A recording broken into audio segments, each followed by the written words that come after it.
how did Alfa Laval become DeLaval? We were discussing that at the time. Alfa Laval was bought in '91 by the family Rousing, the DeLaval group, and it was divided into basically 3 divisions. So you had one food processing division, which was merged into Tetra Pak. Right. And we had one agri division, Alfa Laval Agri, that was then later renamed to DeLaval, which is where we are now. And the third part was the non-food related industrial applications of thermal and separation and so on, and engineering. And that is now, the family still owns 25% of that, but it's listed, that group. So it became 3 groups, 2 belongs to DeLaval and the third is back on in the market. But here's where it all started, on this old farm. Right. So gentlemen, do you want to take turns? And these guys are very experts, and so I'm going to try and... We love milk, you know, and cheese. I don't think we ought to necessarily take turns, though. All right. Just jump in there. Well, why don't we start with you just telling us what's new? I mean, what's new on the market? How much time do we have? What's new in what perspective? Well, like for example, the equipment we've seen, the robotic milking system, the VMS, the herd navigator, getting a little bit of a lesson of that over there, and just maybe, you know, what are some of the things that you're bringing to market or have brought to the market that you think are working well and really helping dairy producers? But I think if we split my commentary in conventional milking and in automatic milking, which is now growing very, very rapidly globally, we are very proud of having an extremely strong product in the voluntary milking systems, which is the robot station. And we are now installing robot stations into really big farms, but you do that on a voluntary regime, and you do that in grouping the cows into modules of 2, 4, and then you multiply those modules in farms. And I take it you're familiar with the robot stations. The second part of the automatic milking, which we have developed over a number of years together with Dairy Australia and the Sydney University under the organization of Future Dairy, is the automatic milking rotary, where we have committed to make sure that we can bring good automations for large farms in a grassland environment, both for voluntary and for batch milking, but also to bring that technology to batch milking, and should that be applicable, voluntary milking for European or American type style farms. And that's an interesting, it's an interesting development and innovation, because it's also in the series of bringing real high technology to the farming market, to the dairy farming market. And bringing high technology to dairy farming, I think we need to also count the herd navigator in there, which is a very interesting technology leap, and it's also a practice leap, which we have great hopes for. It brings a lot to the farmer, and it works today. How about with, and maybe this ties into the herd navigator system, but in other areas of what we call precision agriculture today, we're dealing with lots of data, and how do you store, transfer, integrate that into different kinds of computer systems now. Any comments you can make in terms of how that is an issue in the dairy business becoming, as we get more data for this? The issue is not the technical side of storing and managing data. I think the issue is to integrate knowledge into the systems enough so you can present conclusions and suggestions and standard operating procedures to the farmer rather than a massive amount of data. And here you immediately bounce into a number of interesting challenges, which are also in a kind of an entrepreneurial area for us. because we are committed to do that, and we are on our way, and we have a long tradition of producing our own herd management systems. But now if we talk about farm management systems and farms management systems, then it's a completely different league. And you meet different opinions, and you meet new competitors in that supplying parts of it, or, if I may,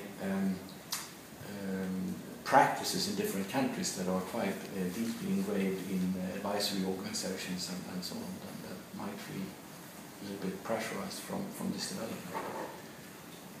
So the direct answer to your question is no, it's not the technical data, it's about making sure that it's presented in a good way. And that's what herd management does. It tells the farmer, you should do this, as opposed to X number of cows are testing at this level. Yeah. It actually tells you what to do. Yeah, we saw it. If you look at the herd navigator, for example, there you have a standard operating procedure. So this is what you want to do with cow 3190, because she's tested in this way. So it's please call your veterinary, or you do this, or you do the insemination, or you need to start a treatment because she's developing mastitis or whatever it is. What are you finding are the biggest obstacles?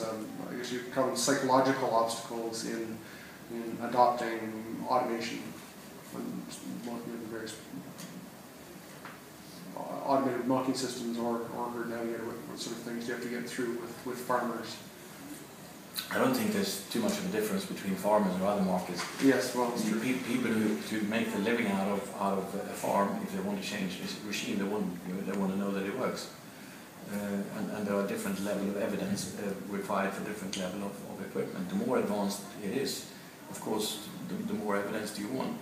And one leading star for us when we're launching now, and we're still in the launch phase, admittedly, on the herd navigator, is that don't make claims that's not understandable, and don't make claims that are not proven.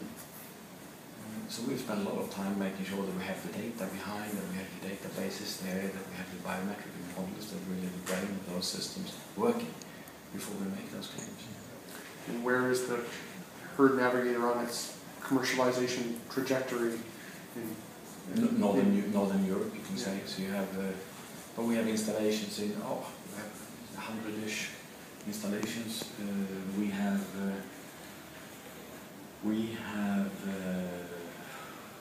basically the whole Europe covered, and we have installed in Asia, North America, and so we're spreading them.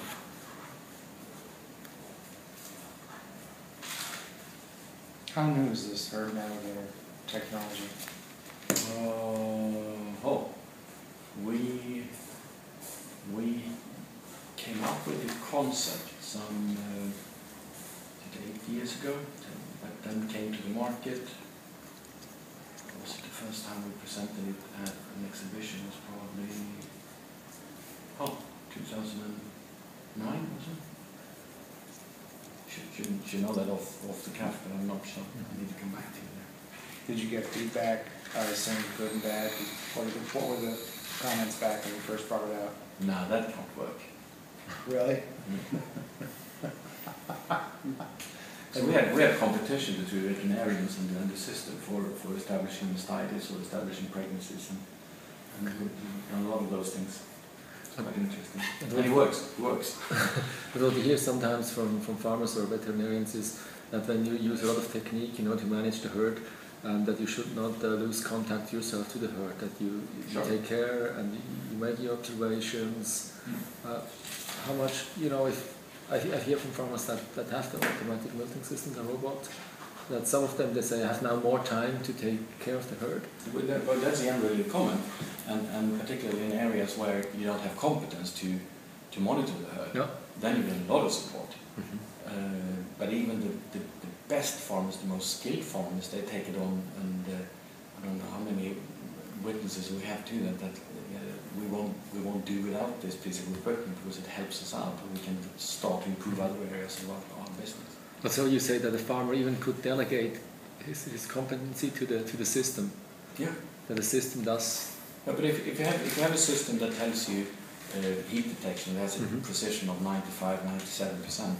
you can rely that that system is actually better than you're going to be in a lifetime. and you can do other things. So. How important has it become for you to let consumers, for example, know that you have products and things to take care of the comfort of the cow? Because we do have, I think consumers are more and more concerned about animal welfare, for example. Yeah. In the way we define sustainable dairy farming, and our vision is today we make sustainable food production possible. And in the sustainable, the way we define sustainable is that it needs to be environmentally, it needs to be profitably, and it needs to be socially, but also animal welfare-wise acceptable. And it's only when those four elements are in balance that you really can claim that you're sustainable. And I think it's a growing awareness everywhere in the world that a healthy cow is a more profitable cow, and therefore a lot of efforts is made more and more into animal welfare. And I hope, even if I realize that I'm a little bit naive perhaps when I say that in all parts of the world, not all, but most farmers realize that this works. And still you have these odd media examples coming out every year in every market where you have some mistreatment of animals that hurts the business and hurts the consumer image. But that's not I think the favorite YouTube clip of DeLaval is the swinging cow brush because it looks so cozy, so a lot of hits on that one. Do you give some anti-technology type people who think that robot milking is somehow not right? Or not to a great extent. No, that's not. It doesn't fit all farmers. Some farmers can't cope with it, but that was probably in the beginning when it was launched. The whole concept is from the late 90s. So now I think most people come